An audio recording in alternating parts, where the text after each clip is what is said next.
So cameras, all the cameras are already set up for you, and I've kind of assumed that everybody is using camera A as their favorite camera. So that's the one that I have selected for every position where the host is.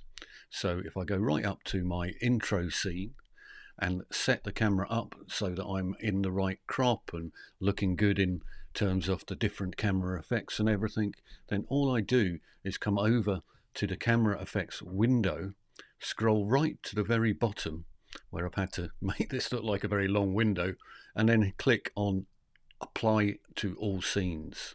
So with camera A selected at the top, not in the USB video, so let's do that correctly, shall we?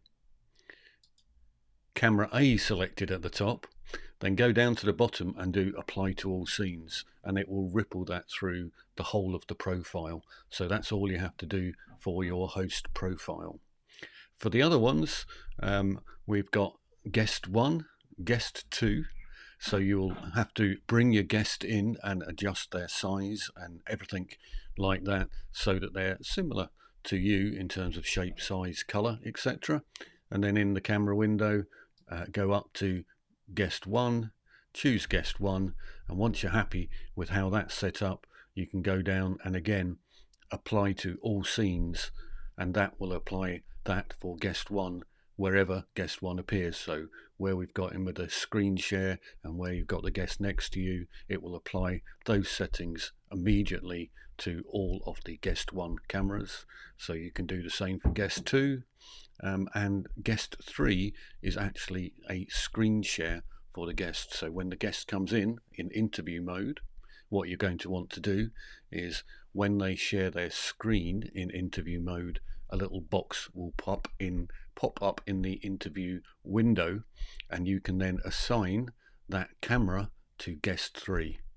So if that makes sense, so you've got guest 1 in, you've got guest 2 in, and guest 3, you assign their screen share to guest 3, and that will pop up magically in the middle of the lovely MacBook Air or whatever it is on the screen for guest 3.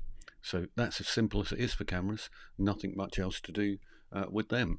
So let us jump back to demo text and talk about the final bit, which is changing your backgrounds.